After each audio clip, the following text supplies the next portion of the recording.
What's the longest you've waited for karma to finally kick in? Story 1. Tonight, a guy walked into my family's convenience store to buy a pack of cigarettes. I know him from growing up around here. He and his younger brother used to give me a hard time. They were real bullies, racist types who encouraged others to pick on me and even get violent. I hated him and his family for taking part of my childhood from me. He was unusually friendly tonight, smiling at me and cracking shitty jokes that I smiled politely at, but didn't really respond to. He counted his money with his gimp hand, partially blown off, including several fingers, by fireworks that exploded in it a few years ago. I gave him his smokes and change, said thanks, and went back to my work. Before leaving, he stopped, hesitated, and turned around to ask if there were any job openings at the store. While I thought I heard him, it was almost as if the words didn't register in my mind, so I asked him to repeat himself. He asked again, "You wouldn't happen to have any jobs available, would you?" I explained that we were sufficiently staffed for now, that with my sister and I around for the summer, we wouldn't need anyone else to fill in the hours, which were sparse enough as it was. I told him to ask again in the fall, when I returned to Montreal and my sister to university. He said that was okay, but that he needed something now because his wife had just left him. He thanked me anyway and walked out. Memories of him being a jerk flashed through my head,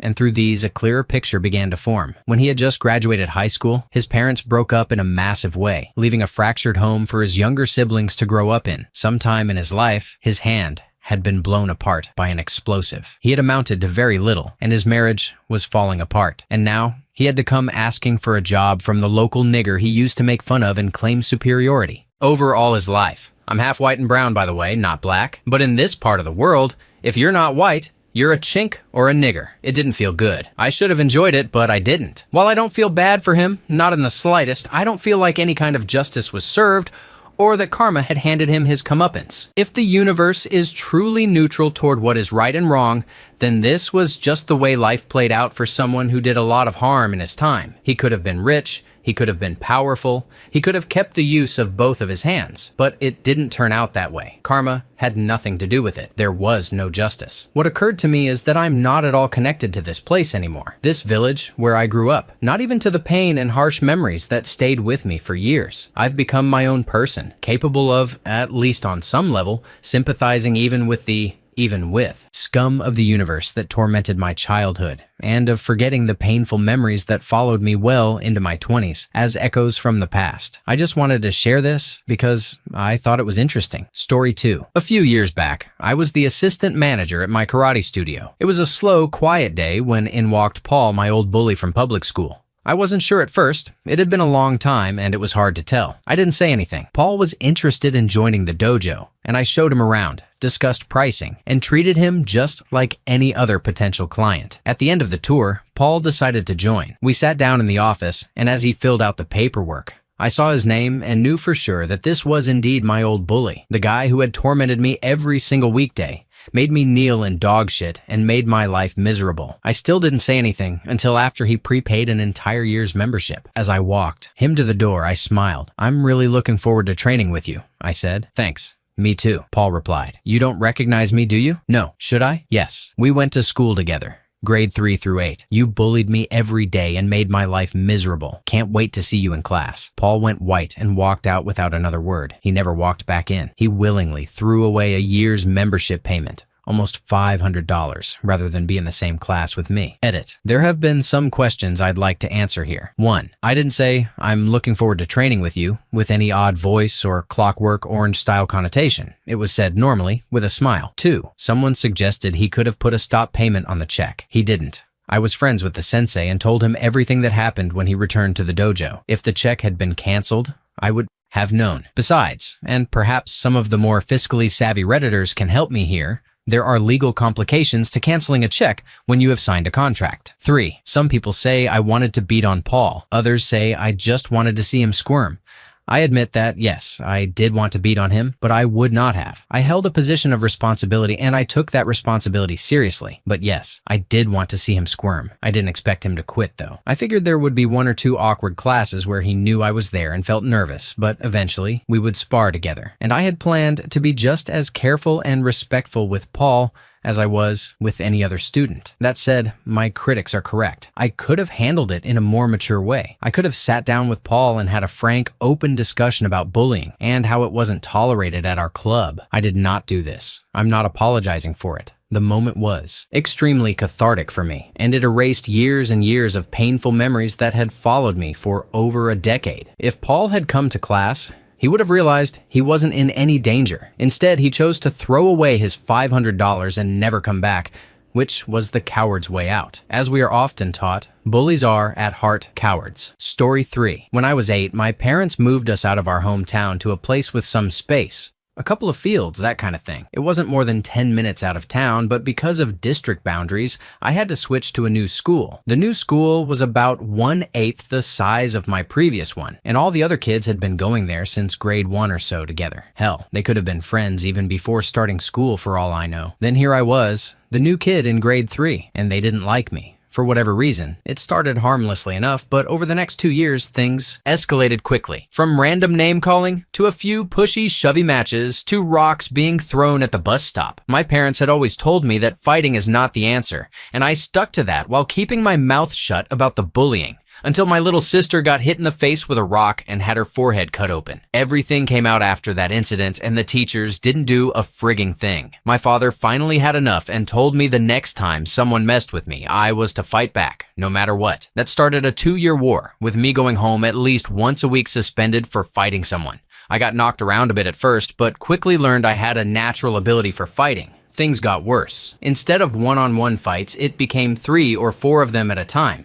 Once I got held by neck out from behind so badly that I had bruises around my neck and had basically lost consciousness when a parent finally saw and broke it up. 2 kids got a talking to from the cops and nothing more was done. It took actual death threats from one of the kids who bothered me the most, left on my parents' answering machine, to finally have him expelled from the school. Once D-Bag was gone, things calmed down. Fast forward 3 or 4 years, we are in high school. D-Bag from before was basically a burnout first year. Didn't do much, got suspended, barely showed up. I didn't touch drugs, did my homework, and played sports. Hockey, football, rugby. The odd time he harassed me, it wasn't major, so I shrugged it off. I was coming into my own in high school, had a good group of friends, and was doing well. To this day, I don't know what the hell possessed him to do this. Myself and a few friends were outside at a party our senior year, and while I was talking to a friend, he shouts, "Watch out!" I instinctively ducked and luckily brought my shoulders up a bit, caught a baseball bat to the shoulder which jumped up and glanced off the side of my face. I went down to one knee,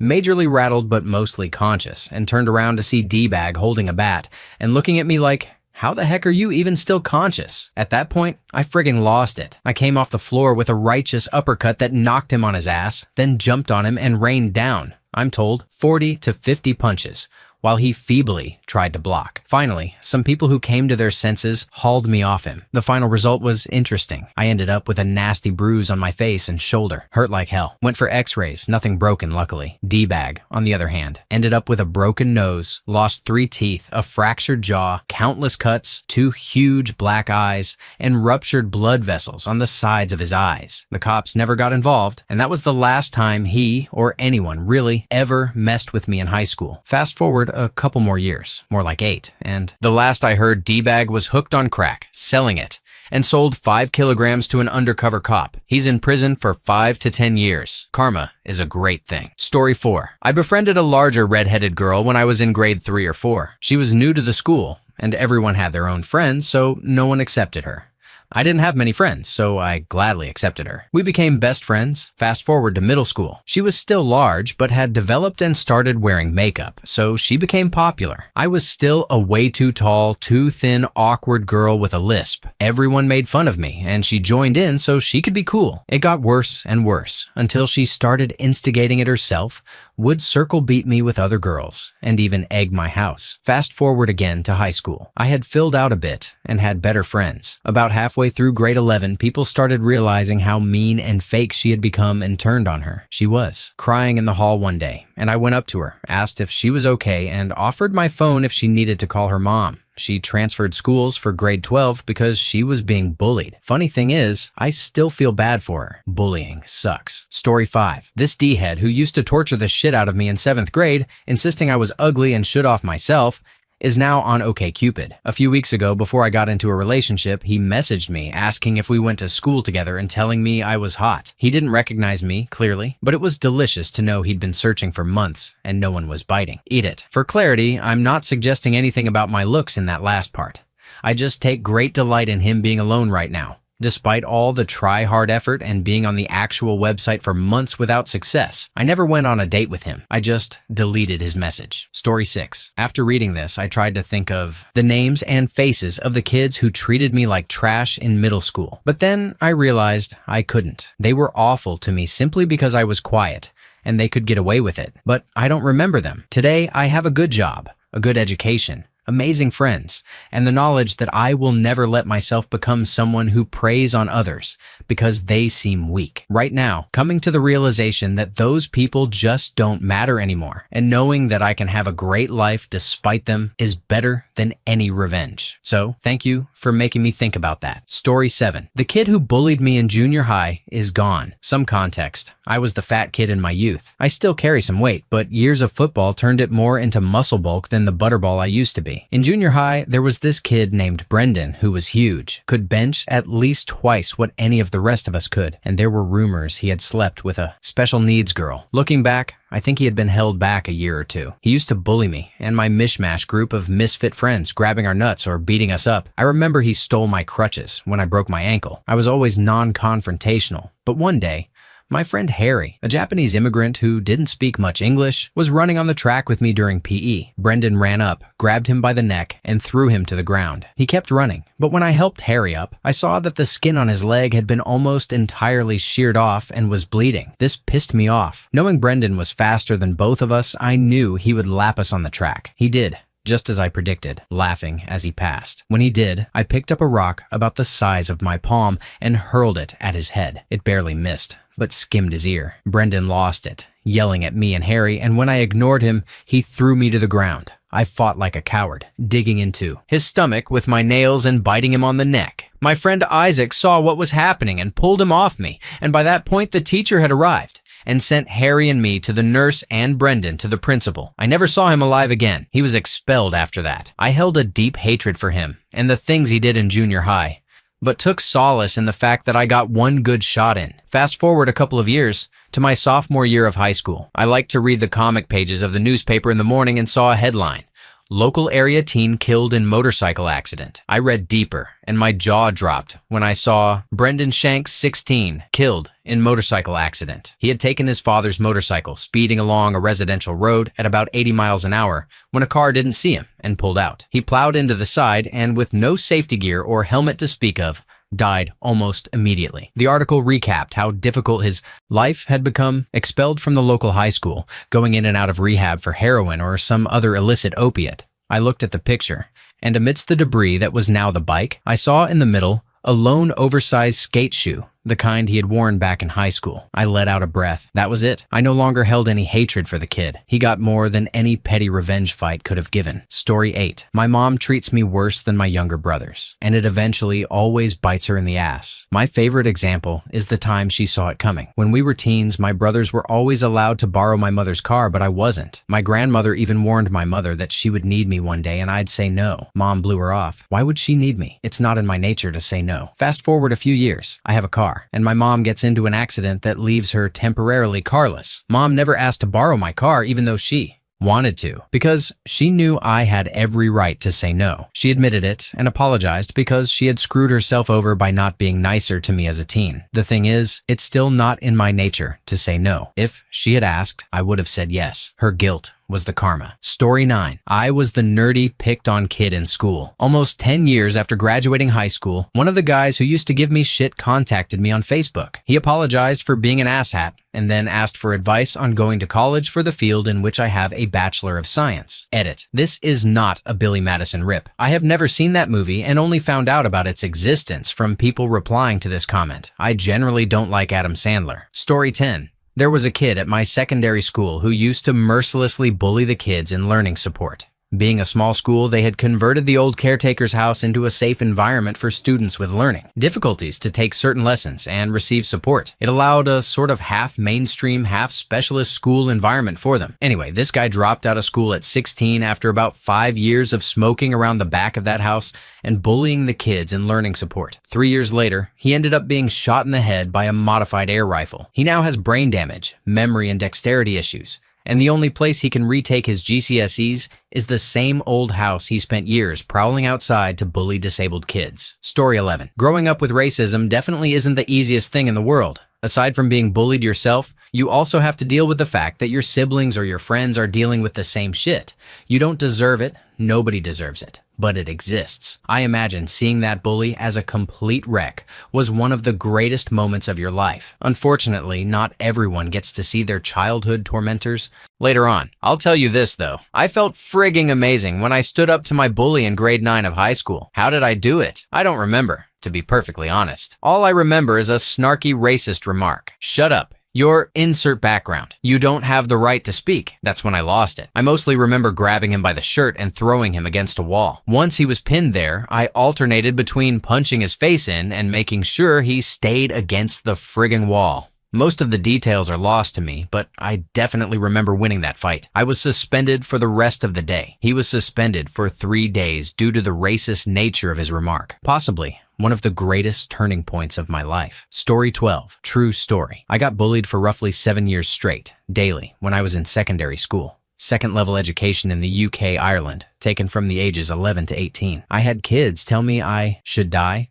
I got my ass beat, and I was emotionally destroyed by everyone who treated me like the most useless, void piece of crap. I didn't feel like I should exist. I sat at home contemplating just ending it a lot. I always loved art, drawing, and writing. During my adolescence, I retreated to the internet. I didn't want to go to clubs where those people were, yet I could still talk to people. I started posting animated flash cartoons and comics for other people like me to critique. Due to the bullying directed at me, I developed a rather sad sensibility toward life and an ability to quickly come back verbally at anyone who wanted to give me abuse. It was a defense mechanism for sure, and the tone showed through in the animations and comics I drew. Through all that, I met friends and eventual co-workers. I now draw a cartoon called Cyanide and Happiness. The local papers write about me. That school held an assembly in my honor once recently. I was told this by a friend who now works there. I live overseas, and Jonathan Ross comes to hang out with me at Comic-Con every year, where again pictures of us appear in the local paper. My former bullies know all about this. The particularly bad ones now either avoid me in bars or try to be my best mate,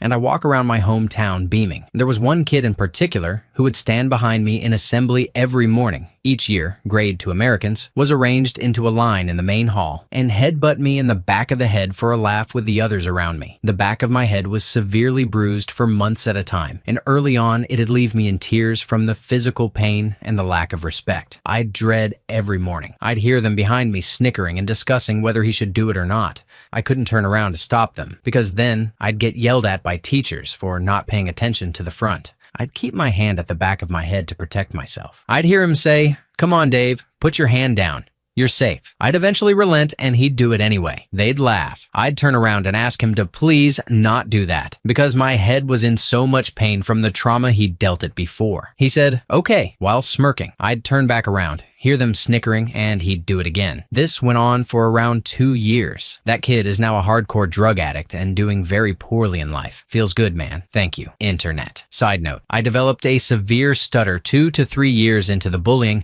because I was constantly terrified of presenting myself in front of these people during class. They eventually noticed and started mocking that too, and it became a vicious loop. I dreaded every class where I might be asked to read out loud because of the humiliation. English literature was the worst, followed by French and religious education. In English Lit, the teacher would go row by row, making each student read large portions of the material aloud. As it got closer to my turn, I'd nearly faint from fear.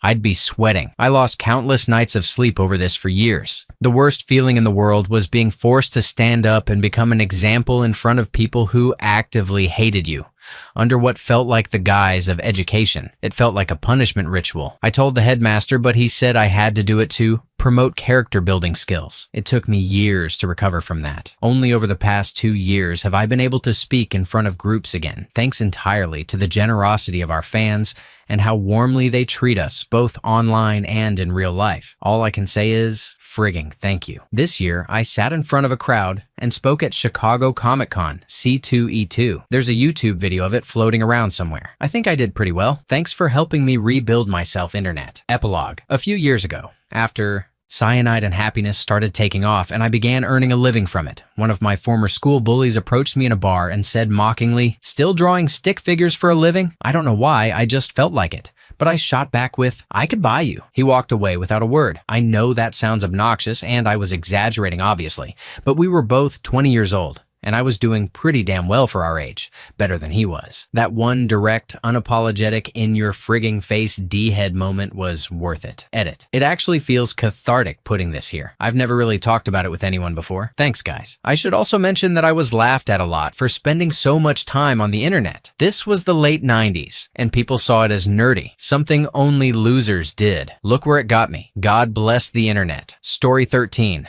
A guy I went to high school with friended me on Facebook. He was caught stealing from my house once back then, bragging about it to mutual friends, who he thought wouldn't tell me. After that incident, we never spoke.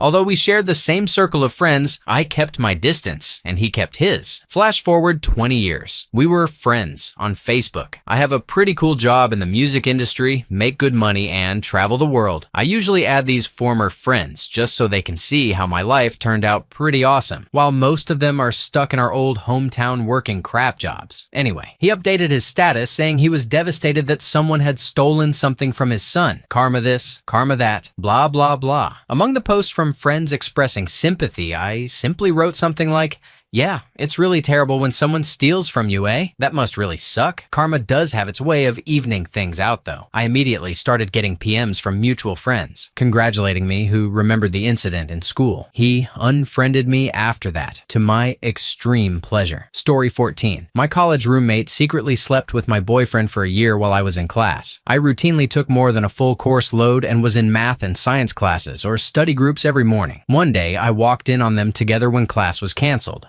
I moved out more angry at her than heartbroken. I lost most of my friends through the breakup. Fast forward 5 years. Those two threw a crazy expensive engagement party at the guy's parents' beach house, attended by some still mutual friends. She caught him sleeping with one of the waitresses from the catering company in a bathroom before the toasts. They still got married. Like OP.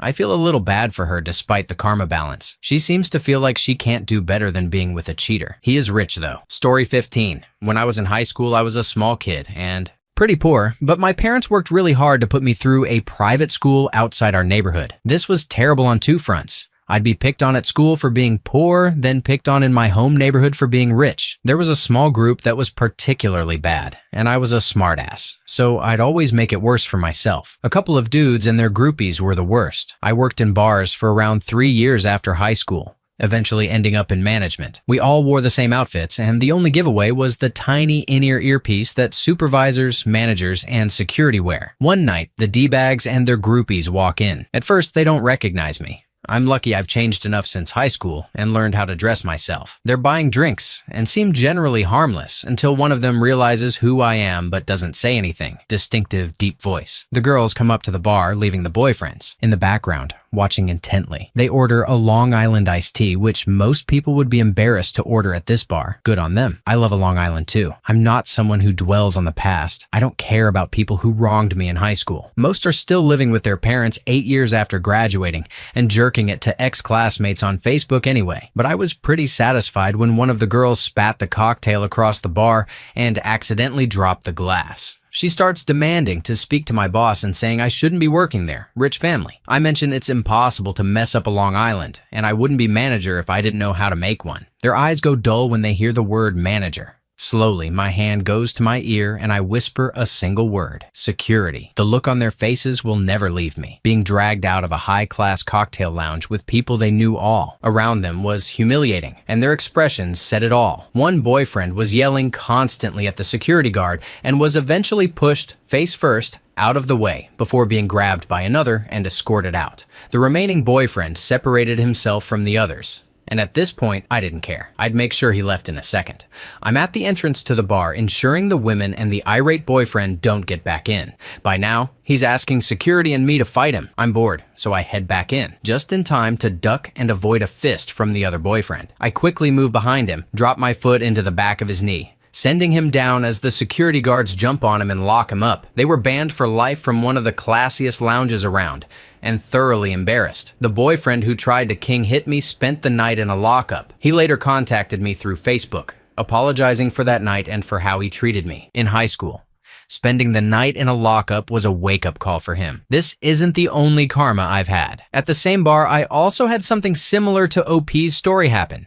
That guy got hired, turned out to be a pretty chill person, and we're still friends. Story 16. I once got punched in the stomach by my ex-fiancé, not the father of my baby, while I was pregnant. I told him that I hope he got hit by a car. 3 days later, I found out that he gotten hit by a truck while riding his bicycle to a friend's house. He survived, but had to have extensive surgery to correct his broken bones and save his life. He was uninsured, so now he's stuck with crippling hospital debt from being in ICU and having surgery. I did not have to wait very long for that one. Edit. I should note that he punched me hard enough to where I was bleeding. I had to go to the hospital. Cops were called, but they chalked it up as suspicious activity. But he now has some sort of record in the shape of a police report against him. Story 17. I have a very similar story. A girl used to bully my brother and me in elementary and middle school. I hated her. Well, time passed, and I now co-own a fairly successful up-and-coming restaurant, cafe, wine bar. About this time last year, this same girl came into my place after about 10 years of not seeing each other. She recognized me and struck up a friendly conversation. It seemed she had forgotten all about the torment, but I hadn't. She then told me she had fallen on hard times and needed a job. Nope. In retrospect, I probably should have hired her and made her life a living hell, but whatever. The look on her face when I said no was incredible. That's what you get for spreading the rumor that my twin brother and I were in an incestuous relationship, bish. Story 18. A boy at school was an absolute a-hole to me and my group of friends. I was raised as a fairly introverted kid and naturally gravitated toward people of a similar mindset. He could practically smell the pacifism on us and exploited it relentlessly. He beat the crap out of my friends and me whenever he could, humiliated us in front of the class, and essentially assigned us to the lowest social rung for most of our school years. The constant intimidation and thuggery pushed me further into my shell. I preferred hiding in the library during lunch rather than eating or playing outside, terrified his roaming might bring us into contact again. Without exaggeration, I read over 300 novels by the time I finished school, sparking a lifelong obsession with literature. My biological father was also a violent bully, and that burned a deep hatred into me for anyone who preys on the weak. Daily, I fantasized about murdering this kid, or at least crippling him so he could understand what it feels like to be helpless. It's wrong, I know, but until you live through something like that, you don't truly understand. Leaving school and going to university helped me become far more confident, and I slowly learned that you can be confrontational without violence being the inevitable result. Fast forward about 8 years after school. One Friday afternoon, he walked into my place of business looking for a product we sell. Due to the nature of our business, he revealed that since leaving school, he'd been caught stealing a car, sent to juvenile prison, busted for drug possession, racked up more convictions, and was now living with no fixed address. I'm in Australia where the courts can be pretty forgiving, but in this case, I didn't care. The fact that he faced some consequences was enough. We were his last possible option for this particular product. Before anyone judges too harshly, we had attended a fairly expensive private school. He wasn't a down on his luck kid to begin with. He just never stopped making bad decisions, despite being handed opportunity after opportunity. I maintained a calm, professional demeanor, while internally feeling a quiet, guilty joy. I denied him service and sent him on his way, dejected. Technically, it was company policy and not my personal call, but it still felt good. The best part? He didn't recognize me. He looked at the man serving him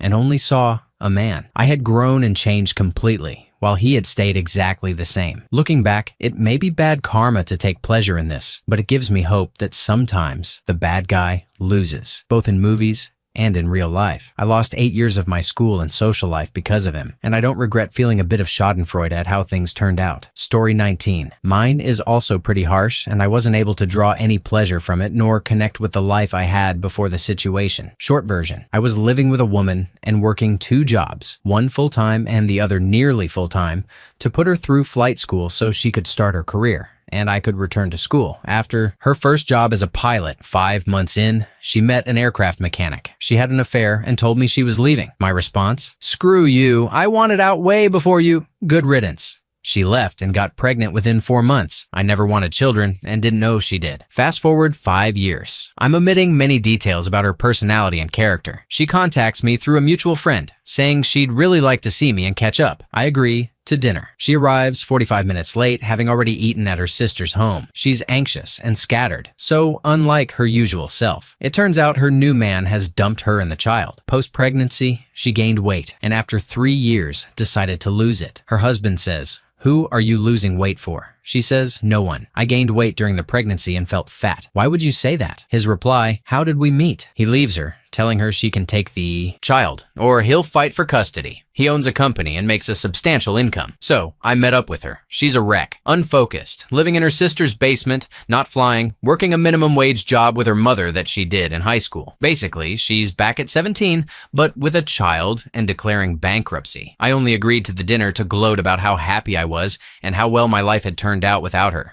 I have a few drinks and tell her I have an early morning, so I need to leave. She says she never stopped thinking about me and how it felt to be loved the way I loved her. I told her that's nice, and I'm sorry things turned out the way they did. I had nothing. I had been beaten down by life, wanted to gloat, brag, rub in all the sacrifices I made for the life we were supposed to have. Years of resentment and anger melted away, and all I felt for her was pity. She wanted to come home with me, and I said, "Not tonight." A few weeks later, she called, saying she was in my neighborhood with a bottle of wine. I told her to stop contacting me and have a good life. All the hate and loathing I had for her and the things she'd done seemed insignificant compared to the place she was in. I moved on, grew, and experienced life while she basically went backward. All the wind was out of my sails. I badly wanted to gloat and puff my chest out. All I realized was that I had no connection to my past life, and her leaving was the best thing that happened to me in years. Seeing her defeated and ruined didn't make me pleased. I simply wanted to forget and leave the past where it belonged. Sadly, she couldn't. Karma hit her so hard that there was no room for anyone else to enjoy the way things turned out. Story 20. This didn't happen to me, but it happened to my uncle, and I still think it's absolutely hilarious every time I hear it. My uncle is a really, really smart guy, the kind of kid who doesn't have to try at all in school. Unfortunately, this made one other kid, let's call him Bob, see my uncle as a perfect target for bullying. So my uncle got bullied from basically 6th grade through high school. Eventually, they parted ways. My uncle went to UCLA and later UCLA Med School. Fast forward 30-something years. My uncle is now 50, and so is his bully. He's living in the Bay Area, and what do you know? The bully walks into his office that day. I was told they both recognized each other, but the bully kind of brushed it off, acting like they were just old-school chums. Bob came in because he had a little lump on his testicle. After the examination, my uncle, did I mention he's an oncologist, gets to tell him that he has testicular cancer. Bob apparently reacts angrily, saying my uncle is lying because of all the bullying. My uncle assures him it's for real. Bob gets a second opinion, and guess what? Same result. Bad luck, Bob. To this day, my uncle is still a little ashamed of how much joy he got from delivering that news. Story 21. The person that bullied me through my childhood was my stepfather. Of course, it wasn't just me, it was my entire family. This man was, and still is, an utterly despicable bastard of unimaginable proportions. My mother got pregnant with me when she was 17. She dropped out of high school. A year later, she got pregnant with one of my stepsisters to another guy. At some point, she met my stepfather and was immediately pregnant with my stepbrother. So now at age 20, my mother has had 3 kids with 3 different men.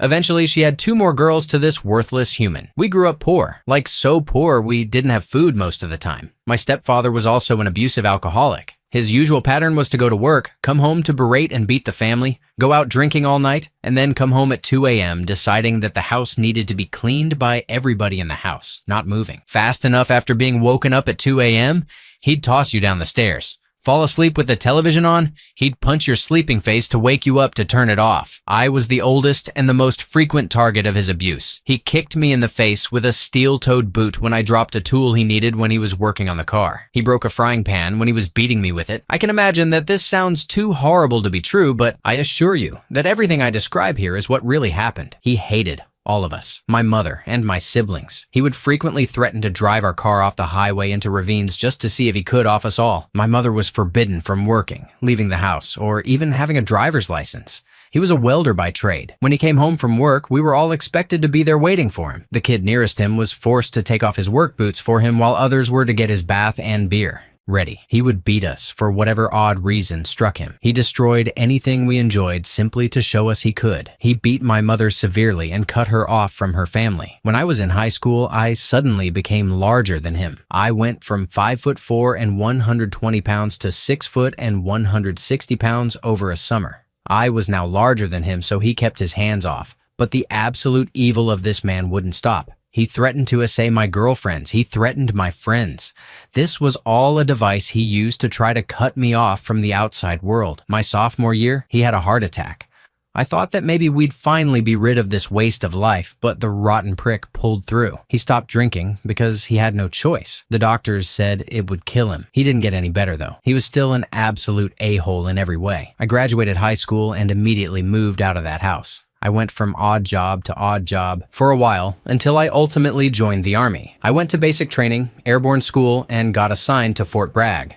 I came home on leave once after a tour to Iraq, and he decided to take me out for a drink to show his alcoholic buddies that I achieved something. While we were at the bar, he started to get a little drunk and told me, "I know I beat you kids pretty bad. I think it was the right thing to do. You turned out okay." I put down my beer and looked him dead in the eye. "You are an absolutely horrible human being. It's taking every ounce of control I have right now not to take you out into that parking lot and beat you like a rented mule. I am telling you right now, if I ever hear you have laid another finger on my mother or my brother or sisters, I will come back here. I will murder you. I will make you suffer unimaginable pain, then I will end you. If you have any doubt to what I am telling you, I want you to look into my eyes and think long and hard about this. I will frigging off you." I put down my beer, walked out of the bar, and went home. I have not been to my home in years. I worry about what would happen if I ever saw this man again. I cannot risk it having a wife and kids. I haven't heard anything from my family in regards to him doing anything. I made my own karma. Story 22. In 8th grade, age 13 to 14,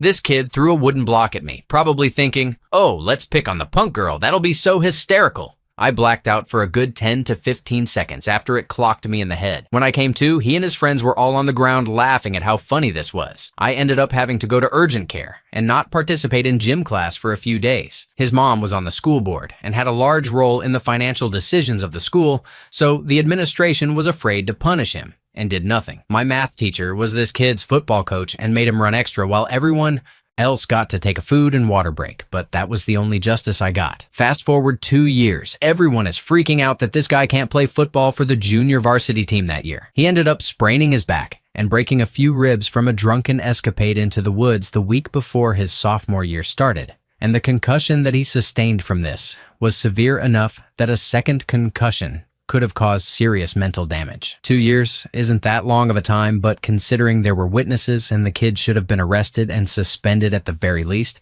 it seemed like a long time. Story 23. A high school bully humiliated me on the bus. I was the last stop on the bus, so there was always a lack of seats. I got on the bus and spotted one empty seat next to someone. I walked over and sat next to him. He turned to me and said, "I didn't say you could sit there." I replied, "There were no other seats." I guess he didn't care. Because he repeated his previous statement, I just ignored him. Then he shouted at the top of his lungs, "Get the F out of my seat!" I was taken aback. I couldn't believe he just shouted that on the bus at me. The situation felt surreal. I saw everyone on the bus start to look in my direction. I froze up. I started weighing my options. I knew I couldn't take this guy in a fight. He was friggin' crazy, as you should be able to tell from this situation. As I'm still pondering what to do, he shouts again. I said, "Get the F out of my seat." Then before I can find a way out, he kicks me out of the seat. I stand up in the middle of the bus and I'm met with roaring laughter from all the other kids on the bus. The bully stands up ready to fight and I just walk away. Even if I was able to beat him in a one-on-one fight, I knew he was the type to come back the next day with 5 of his friends to beat you to a pulp. I walked to the back of the bus and sat in the half seat with the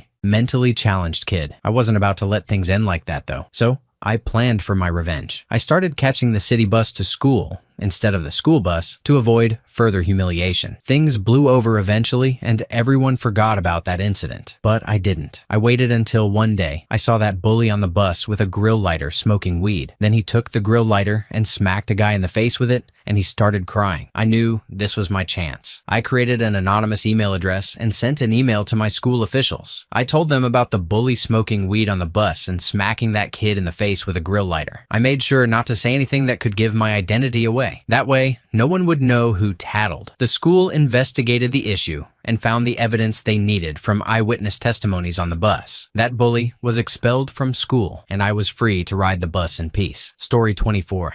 Had a guy that used to pick on me for no reason in high school. He was a bit bigger, older, and was a wrestler. We tussled once when I had had enough of his shit, but it got broken up by teachers before it went too far. The guy just didn't like me and was relentless. Honestly, he scared me. When I was 37, I got divorced and took up Muay Thai. Over the course of the next 2 years, I got myself into ridiculously good shape. I was 5'11" and 190 pounds of hard muscle with lots of martial skills. I rented a house I owned to a single mom with the same last name as the dude that tormented me. A couple of months later, I was visiting her to take care of a few maintenance issues at the house, and I walked up to the door and he opened it. I stared at him for a full minute. He was much smaller than I remembered. In fact, he was struggling with heroin, and the look on his face was priceless. It was his sister that had rented from me. Well, he recognized me and knew immediately that I could easily wipe my ass with him. You could tell by the look of fear. At least I could, because that dude used to scare the shit out of me all the time. He meekly held out his hand. I took it, almost crushed it, then just gave him a big bear hug and a little noogie. It was a guy's way of letting him off the hook. I think he would have rather had his ass beat. Sometimes, the best revenge is just landing on your feet.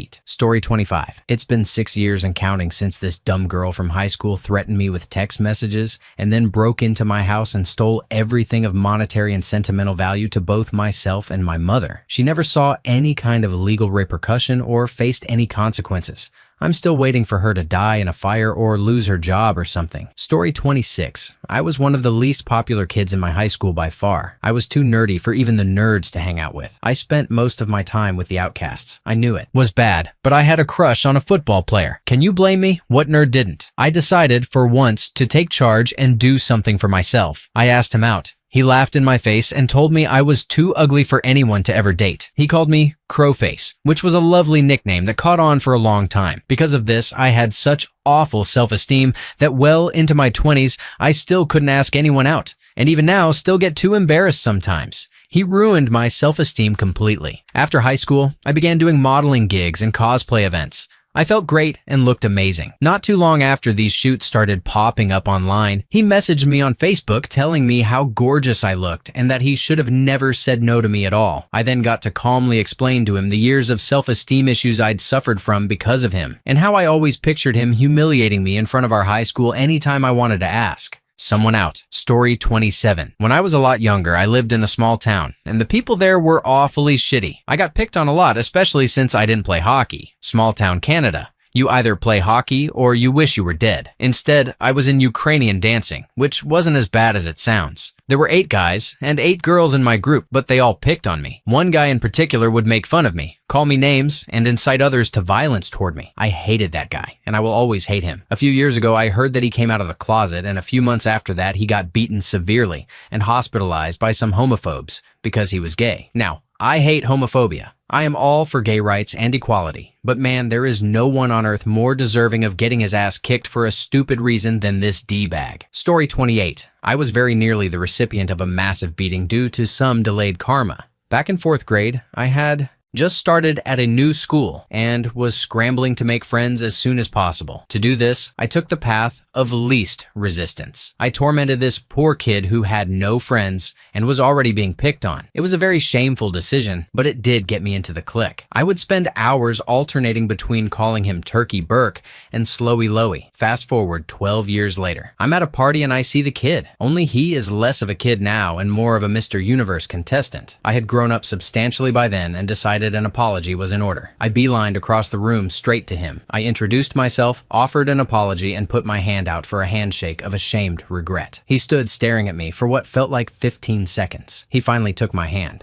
He enveloped my entire hand with assured firmness. The guy could have broken my hand without meaning to. Kids can be jerks, man. I really appreciate your words. Wow, he actually was a really cool guy. Later that night, my mate and I were walking home from the party when we were jumped by 4 guys. They started laying into us. My mate ran. 2 followed him. The other 2 were on top of me, and I was doing my best at protecting my face and ribs while they sunk the boots in. Then they stopped. Burke had come out of nowhere. From behind, he smashed both their heads together and started plowing into them. They ran. He laughed when I made a remark on how lucky I was to apologize in time. Story 29. It's been roughly 2 years for me. After my first love broke up with me, my self-esteem took a huge hit. I felt insecure, like a terrible person, like I ruined everything good around me, etc. These insecurities manifested themselves in low self-esteem with regards to my body image. I recently started getting drunken text messages from my ex. After a while, they progressed to him trying to get me to come visit him. Once, I agreed to drive the 2 hours it takes to go see him. But then he canceled, saying he would be embarrassed for his friends to know we had hung out because I was such a terrible person. I stopped being nice and polite, but he continued to drunkenly text me. I should also mention, as it's relevant to the story, that my ex's life dream is to be on TV and be famous. Then, 2 weeks ago, I was driving to a music festival up in Michigan when I decided to check my email. I found out I'd been one of 6 girls, out of an original 250 from my region, to move on to the next round of interviews for the casting of a new modeling show. I'd applied and sent in pictures of myself on a whim. I hadn't really expected anything to come of it since I'd only done some amateur modeling in middle school. I was absolutely beside myself with happiness. I felt confidence like I hadn't felt in 2 years. I felt damn good, but it gets better. When I returned home, I was shopping at a fancy local boutique when the owner approached me and asked me if I'd had any modeling experience. Then he asked me to come in for a photo shoot for their online catalog they were launching. I went in for the photo shoot, and it was amazing. I felt on top of the world. Shit like this does not happen to me. I like to think that the world is paying me back tenfold in karma for having to deal with so many self-esteem problems stemming from this one guy and this one breakup. Also, who's embarrassed now? A-hole. Story 30. I was a really small freshman in high school, like 5'2", and looked like I was probably 12. I was always picked on for being the smallest. I transferred to a private school and fast forward 3 years. I go to a party with all the kids from my old school. I see one of the kids that always had it out for me because he was bigger at the time. I'm now 6'1", obviously a lot bigger than before. So he talks some shit to me, and I give it back. He shoves me, and without even thinking, I one-punch KO'd this D-bag in front of about 80 people. Everyone thought I was a frigging hero, and then we smoked some bowls with old friends. Great night. Story 31. I'm late to the party, so this may get buried. But here goes. When I was in 7th grade, I was a pretty awkward child. I was overweight, liked to read much more than the average 7th grader, and didn't exactly enjoy changing my clothes. My school being the nice one that it was, there weren't any bullies, save one boy. This kid would laugh at me nonstop whenever he saw me. For everything about me, from my body to my clothes to my books, and none of the other kids would stop him. The teachers would notice and say something, but no real action was ever taken. Fast forward 5 years. I'm now going into my senior year of high school. I'm 6'4", into sports, have a girlfriend, and now change my clothes every day. I still read a shit ton though. The kid, he's now 5'7", fat, and neglects to wash his hair. I don't laugh at him, but I certainly don't go out of my way to be nice to him either. 5 years may not be that long, but karma is indeed a bish. Story 32. I dated this girl for a year or so. She broke up with me and immediately started dating another guy. I went to talk to her and he basically told me, look, she wants to be with me. I have a job and she needs someone stable in her life. You're a loser. His job was as a line cook, and he was in a band part-time, real career prospects. About a week ago, I went to a friend's house to play poker. We acted like men and pretended like nothing happened. He got kind of drunk and asked me what I do. I graduated college and make very good money as a consultant for a very large and well-known company. I asked him the same. He is going to truck driving school, and she is pregnant with his baby. Second baby of his by a second girl. Feels good bro.jpg. To all the hater responses, the type of job is not the point. It's that he can't hold a single job down for longer than a year or so. Also, they aren't together anymore. She already has a kid, she is pregnant with his kid, and they were engaged. She left him because he actually is a loser who can't keep a job. Story 33. When I was about 12, my older sister began dating this guy down the street who bullied me a lot. I absolutely couldn't stand this prick, but I was always afraid to stand up to him because he was older, bigger, and stronger than me. On a hot summer day, gotta be 115 degrees plus where I lived at the time, I came into the house to find my sister and the bully on the couch. I asked them if they wanted any ice cream while I was up. They both said yes, so I scooped them out some vanilla ice cream into 2 separate bowls. Before I scooped his ice cream, I rubbed the spoon all over my sweaty balls and literally scooped sweat off from my grundle. then proceeded to scoop his ice cream for him into his bowl. I gave them their respective bowls, making sure I put the gooch spoon with his bowl, and left the room with the biggest shit-eating grin on my face. Sometimes, revenge truly is a dish best served cold. Story 34. 24 years ago, I was a freshman in high school. A young woman in my graduating class was gangly, wore glasses and braces, and all her classes were in special education. She was a target for bullying by classmates. When it came time for prom, a group of kids, the popular ones of course, thought it would be hilarious if this young woman was elected prom queen. When the announcement was made that she would be prom queen, she burst into tears of joy and declared, "I'm finally popular." That's when the popular kids decided to let her in on their prank. She fled the school in tears. The principal and other administrators soon learned about the prank and pulled the entire freshman class into the gymnasium. "If this ever happens again," he vowed, "you will graduate high school." Two beautiful events occurred. 1. The female senior track team took the young woman out for a makeover and dress fitting so she would look extraordinary for prom. 2. No one in my class anticipated the young woman's mom coming to the school to meet directly with the principal and the administration. What the offending students in my class didn't stop to consider was that her mom was drop-dead gorgeous, and that it would only follow suit that someday their perceived ugly duckling would grow into a swan as graceful as her mother. My 20-year high school reunion is this summer, and I would only attend if this young woman made an appearance as the gorgeous woman I know she is today. All of this happened when my dad was transferred to another state for work, so all of this was told to me by my friends when I returned the next year as a sophomore. Story 35. When I was in 7th grade, I had the braces, frizzy hair, smartest in my grade thing going on, and I had a crush on one of the popular 8th graders. It was the whole middle school hearts on binders. My first name with his last name in my journal. Embarrassing shit. I didn't think he would look at me, let alone talk to me, but his little sister was in my grade and I helped her with homework, so when she had a birthday party, she was obligated to invite me. He started to talk to me that day and was pretty nice, but I thought it was just because he was so close to his sister and appreciated my help.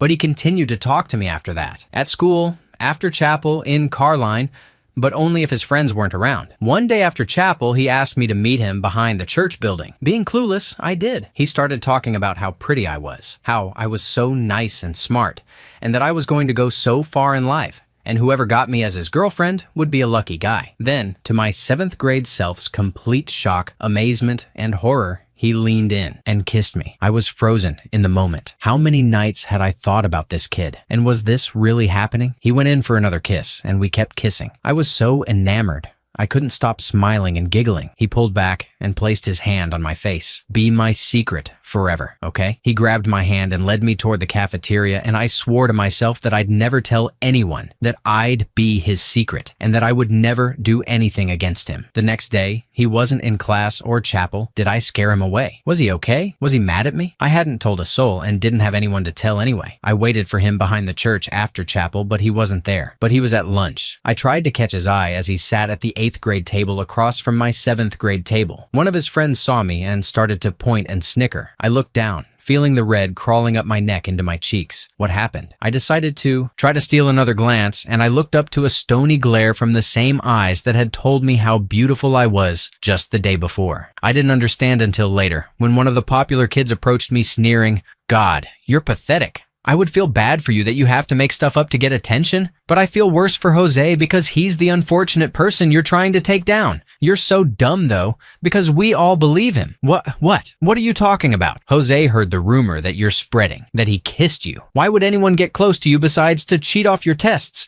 You are so ugly, a guy like Jose would never look at you. I was so shocked and hurt that I left and rushed to the bathroom to hide the tears stinging my eyes and the sobs choking me. Apparently, he had a doctor's appointment and wasn't in school that morning, so he got paranoid that I had told. He started a counter rumor, saying that I was spreading the rumor, and it made me the laughingstock of my middle school. The few people who were friendly to me stopped talking to me, and the popular kids gave me hell as often as they could, mocking my hair or calling me a chink, which I didn't understand was a racial slur, being a sheltered half Asian. Even after the 8th grade class left, the kids in my class kept up the teasing. And my last 2 years of middle school were awful. My fear of the popular kids carried on into high school. I gained a lot of weight because I was constantly upset and had no self-esteem. Let's just say I was ready to get out of that shithole. Fast forward to my senior year of high school. I had just found out that the best university in my state accepted me with a scholarship. I was ecstatic. Junior year, I was homecoming princess. I had a close circle of friends, and I had transcended the social strata from being the kid the popular kids picked on to being popular myself. I made it a rule to always treat everyone with respect, no matter who they were, because no one deserves the shittiness I felt about myself in middle school. This caused me to have a lot of friendly acquaintances. Through mutual friends on Facebook, Jose's little sister found me and friend requested me. Reluctantly, I accepted, scared that all these good feelings would disappear. I was wrong. It turned out Jose had a rising boxing career. Then he banged some girl while drunk and got her pregnant, efficiently domesticating him and swiftly ending his rise to success at 19 years old. It felt good. In high school, I lost a ton of weight and got sort of attractive. I was doing really well in school and got into my dream university, while the scumbag who was the catalyst for many of my self-esteem issues had ruined his own career by getting that girl pregnant. Story 36. I had just moved to the US and I was in the 5th grade. I couldn't speak English at all, but since I came to that school a little too late in the school year, they didn't put me in ESL, English as a second language, right away. One day during recess, me and the other FOBs were trying to play tetherball, since we didn't know how to play anything else in America: basketball, football, baseball, etc. Then suddenly, a basketball was thrown at us. I picked it up. A black girl came up to me and said, "Give me the ball back." I said no, since her friends threw it at us. I asked them to say sorry and I'd give it back. She then started calling me a bunch of names, and all the kids gathered around to bully me. I called her a stupid bitch. I knew how to curse because that was the first thing I had to learn. I got punched a few times by her friends. Then she went and told the teachers and principal that I had called her a nigger. My teacher knew she was lying, but couldn't do anything about it. Also, while I knew curse words, that was the first time I had ever heard that word. I got expelled from school, etc.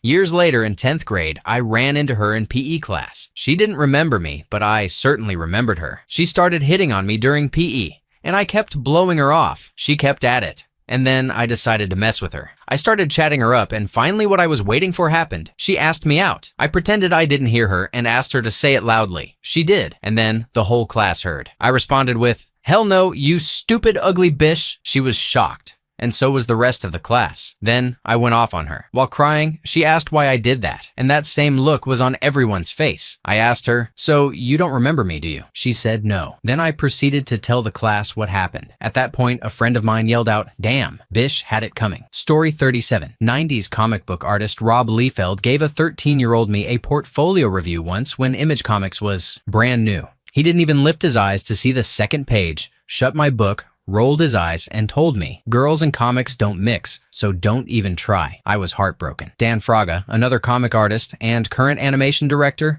gave me a real review and asked me to come back next year. Years later, after his controversies over the Captain America pages, which he never finished, the theft of said pages, and the subsequent lawsuit, and the blackballing in the industry, he came around to my little comic book company booth when I was 21 to ask me to look at his portfolio. And oh, did I give him the portfolio review he should have given me when I was 13. P.S. If you don't know who Rob Liefeld is, this may not seem like a real karma sock revenge tale, so I recommend viewing his wiki page and scrolling to controversial. Story 38. Well, I had a girlfriend who thought she had her revenge. She told me that story. Her ex cheated on her and was a compulsive liar. Several months later, she met him at a club, flirted with him, pulled him into the bathroom, gave him a blowy for a minute or so, and then left him hanging, laughing, saying, "Now finish yourself, a-hole." She looked so happy, saying she got him good. No need to say I tried to explain that he is a guy who got a blowy, and that's in no way revenge or bad for him. Anyway, she's an ex. Story 39. Not too long ago, actually, in 8th grade, there was a group of guys who would make fun of my hardly noticeable lisp. Now, you can only hear it when I'm nervous or drunk. I'm sitting on the bus next to my friend one day, and this guy got his hands on a can of Axe spray, the first generation kind that smelled like aerosol cancer. So he's on the bus relentlessly filling the air with Axe, and open windows could not relieve how awful it was. I turn around and shout something along the lines of, "Oh my God, cut it out. No one can breathe." I turn back in, my seat expecting some verbal harassment in retaliation, but maybe that would distract him from spraying Axe for a bit. Next thing I know, there's cold, liquid Axe dripping down the back of my scalp. The jerk put the can right next to my head and unleashed liquid stankitude onto my hair, and I flipped. I stood up and started cussing him out with shit like, "Don't ever frigging do that again, and don't ever frigging touch me with that shit." I would have gone with the classic, "I'll kick your ass so hard into the ground you'll be numb for 3 days." But he was the tallest middle school Asian bully I'd ever seen in my life. I might note that this was also the first time I seriously cursed anyone out. I was one of the last ones in my friend group to start cursing, so you can imagine how enraged I was. I sit down and pull my hoodie up to prevent future hair harassment, and my friend just stares at me. Not a moment later, the kid's friend turns around in his seat in front of me. He had broken his finger a few days or weeks beforehand and pulls the classic, "Hey, smell my finger" line. I suppose it was some odd backup for his axe-wielding friend. To get his finger out of my face, I slam his hand into the back of the seat and pin him. He's in pain, and I let go when I realize he's not just being overdramatic. The kid tried to call me out to the security guy who walked onto the bus that very second, but he was ignored for being a known troublemaker, and I was, well, the quiet nerd girl. I was never really bothered again after that. The rest of the year's teasing felt more like bro humor than anything. Had I somehow gained their respect for putting them in their place for all of 5 minutes? Boys are weird. Story 40. When I was in high school, there was this girl I was friends with, but she was a huge bitch to me behind my back for no reason whatsoever. One time, she even had the audacity to tell my boyfriend of 3 years that I was lucky to have him because I couldn't get anyone else, whereas she could have any boy she wanted, including him. Now, mind you, this was all said while she was going through an on-again, off-again thing with one of my guy friends. Fast forward a few months and they seemed to be broken up for good. He and I started hanging out again. She wouldn't let him hang out with me when they were dating for who knows what reason. And that boy was like begging to get with me, which I found hilarious since she had been sitting and crying over him and so damn mad that she couldn't get him back. Guess I can get boys, huh, bish? Being a decent person and not wanting to stoop to her level, coupled with the fact I wasn't into the guy like that, I rejected him. He got mad and slept with her, then bragged to me about it. I obviously didn't care. Now they're married, and of course, he's allowed to talk to me again. You're welcome, you pricks. Story 41, I ended up going to a different middle school than all of my elementary school friends, but kept up with them on weekends and stuff, as friends do. I had an awful time at the school I was at without them, and was constantly looking forward to being reunited with them in high school. Well, it turned out that a friend they had acquired during middle school absolutely hated me. He basically Iago'd the situation and turned all of my friends against me. I was completely friendless and devastated. I wished that he would lose people he cared about just as I did. It turns out, freshman year of college, he was at his girlfriend's house having dinner with her and her parents, and she dropped dead in the middle of dinner from a brain aneurysm. How did I find this out? He friended and messaged me on Facebook to apologize for all of the shitty things he did to me in high school, and that recent events in his life had caused him to re-evaluate who he really wants to be as a person. Be careful what you wish for. Story 42. 2 quick stories. Guy 1. Thought he was a real big swinging dong. My daddy is rich, read as upper middle class, and that qualifies me to act like a complete D-bag to whomever I feel like, particularly my group of friends. My friends and I were not terribly well off growing up, and he made sure we knew it, publicly and often. Fast forward from high school to the past few years. He couldn't find a job out of undergrad, enrolled in a shitty law school, graduated, and still can't find a job. In addition, he went from being athletic looking with a full head of hair to looking rather George Costanza-esque. It's a bit of a guilty pleasure whenever I run into him at birthday parties and get to hear him repeat how crappy his life is over and over to our mutual friends. Guy 2. This kid grew up in my neighborhood and used to constantly ostracize me from my group of friends by telling them lies about me or simply not inviting me over to his house when he had all of my friends there, even though I would include him when I had people over. By high school, he started doing hard drugs, and by 20, he was sleeping at a local motel with 6 addicts in one room. In and out of rehab for a few years, during sober periods, he would pump gas in New Jersey at one of the local stations. If I saw him working, I would make sure to pull my car in to fill up and watch him pump my gas. He's clean now, but an alcoholic living at home with no job and no car at 25 years old. Story 43. Back in first grade, there was a notorious second grade bully that all the first graders feared. I was due to transfer to another school, so on my last day I pretty much did whatever I wanted. But then I got an idea. I was going to beat up the second grade bully. I needed a reason, so during recess, he and two friends were talking shit to anyone who walked by. I walked past him numerous times and nothing happened. But then he did say something, and that was all I needed. I brutalized that bish. I had him against a wall. Wham! Face shot. He covered his face. Wham! Body shot. Then he lowered his hands. Face again. It was like a game of rock, paper, scissors, and he lost every time. Eventually, he just gave up and fell over. At that point, I dragged him to a teacher, tossed him at her feet, and simply said, "Here you go." My name was sung by all the first graders that day, for the tyranny had been lifted. I was at a new school the next day. Story 44. My bish of an English teacher in my 11th grade high school class screwed my entire life over in some strange way. She basically accused me of plagiarizing a paper in class. Honest to God, I did not do it. She called me a liar to my face and ruined a lot of my life for a few good years.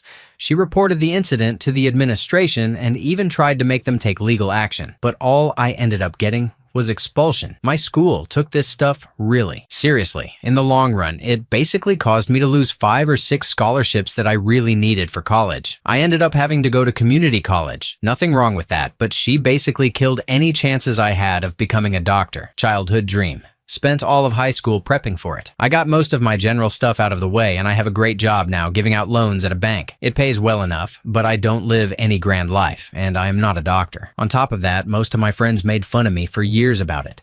1 year after she accused me, her husband cheated on her. The year after I graduated, she got fired for being drunk on the job. About a month ago, the best thing ever happened. Guess who walked into the bank and asked for an extension on the loan she had just recently taken out to pay for her house? And guess who got the extension denied? Needless to say, karma related or not, it was one of the highlights of my life. Story 45. When I was about 6 or 7, this guy used to make my life hell. The clearest memory I have of it was him sitting on my back and smashing my head into the concrete. I was quiet and bookish, and this was enough to make him hate me. It went on for a long time. About 10 years later, his mother, we'll call her Jenny, off herself, and he really went off the rails. A while after that, I was visiting my sick grandmother in the hospital when I met him again. He was standing outside, dressed in a hospital gown and smoking a cigarette. He asked why I was there, and I told him. I asked what he was in for, and with a small smile, he told me he was in the psychiatric ward. We made small talk for a little while, and then as I was walking away, he called out to me. Pointing up at the sky, he said, "Ask Jenny for help. She'll take care of your gran. She'll help you." I didn't really know what to say. I don't see him too often in real life, but we're friends on Facebook now, and we sometimes swap music links. He seems to be doing okay for himself and is enrolled in a college course he enjoys. Pain begets pain. Sometimes, not always, but sometimes. These bullies are pretty tormented themselves. Thank you for watching. If you enjoyed this video, be sure to give it a thumbs up, subscribe, and hit the bell icon so you never miss an update.